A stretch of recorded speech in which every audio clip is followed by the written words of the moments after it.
I'm 17, and obviously I'm not going to be able to vote in this year's election. I turn 18 in February.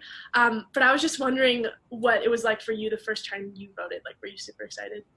Well, I voted for the first time with my mom, and it was kind of a funny story because we were supposed to wake up early before we went to school, and we were both going to vote together because my poll was like 3 blocks away from my house. And then she wakes me up at 7:30, and then I didn't roll out of bed until like 8:30, and she was like, you've already missed your first period, like we don't have time. And I was like, Mom, I have to vote, like please, I want to do this with you. And so then we ran to the polls and voted, and it was like one of my proudest moments of life, my first time voting. It made me just feel like I was a part of something so much bigger than anything else I've been a part of.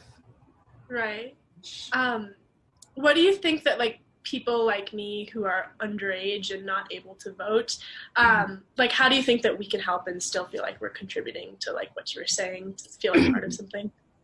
Well, like I'm 20, so I still have a lot of friends in high school who can't vote, and those friends of mine are some of the most vocal friends that I have in this upcoming election. They've been posting everything on their story. They've been educating people. They've been reminding their parents to register to vote. Like there's so many different ways that don't involve voting that can help a campaign or an election. Like you don't have to be a certain age to go out and stand on a corner with a sign or call for phone banking.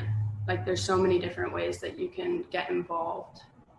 Right. Really amazing. Like phone banking, I'm terrible at it because I get so nervous. Me too. I'm like freaking out. Like this is a casual conversation, but like calling someone that you don't know and then getting on with them, like they give you a script and it's so easy, and they ask you a question, you'll have all the answers in front of you. And you can do it from your home too. You can do it on your phone. Right. And you can do it when you're not voting age, which is awesome. Yeah, that's so sick. Something that I think about a lot is like the health of our planet and our ecosystems and our environment. And obviously it's so frightening to watch the Trump administration kind of neglect our planet's health and science.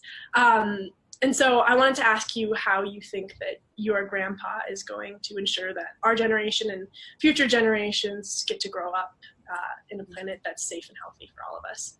Well, I definitely think the number one, like the most important thing that people should keep in mind is that my grandfather believes in science, and he's going to follow the science. He's going to follow what the scientists tell him to do, because he knows that although he might have some information and have his own ideas, that these people have put their entire life's work into understanding how we can help and better our planet. And I think one thing that he's working towards to do is to have net zero climate emissions by 2050.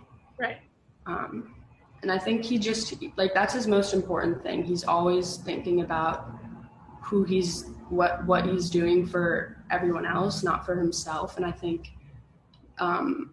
as time's going on, like, and as our generation is being more vocal, he's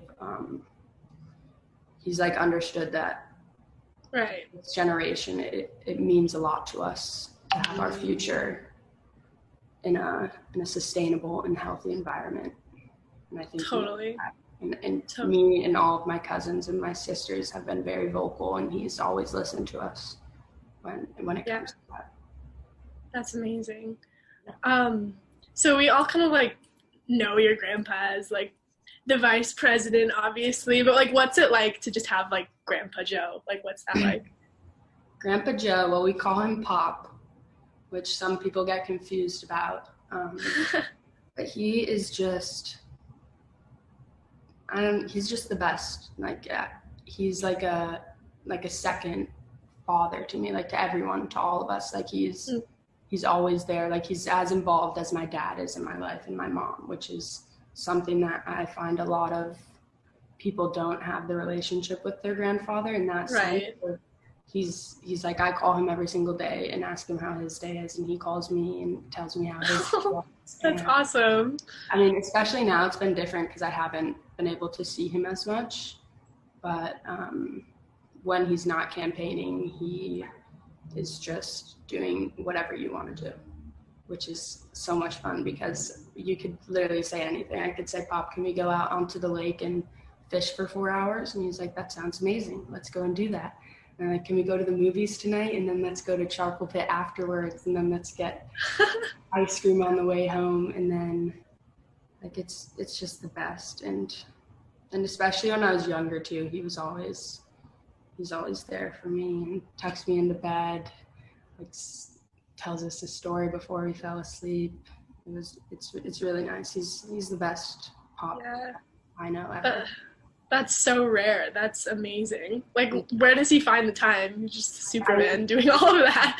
I don't know where he finds the time. Yesterday I called him because I just wanted to check in with him, and he picks up and he's like, I'm in debate prep right now, but is everything okay? Like he picks up the phone every single time because he's always like, I hope they're okay. Like there's never like a reason. It's like, oh, I'm just calling you casually, Pop. Like I just wanted to check in. He's like, okay, I love you.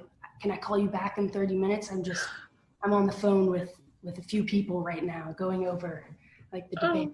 I'm like, yes, please hang up. Like, why did you That's amazing. Truly cares about what's important. I love that. You have to be conscious of when you're calling him because he literally will always pick up the phone. Oh, that makes my heart so happy. And I just voted yesterday early, and I felt so much anxiety just leave my body. Like I secured my vote, and I know that it's there. And so. Right. And if you're not of voting age like me, there's still so much that you can do, so many conversations that you can have and ways that you can contribute and make your voice heard. Yeah, there's still so much time too to change people's opinions. There's a lot of time left. You can't stop now.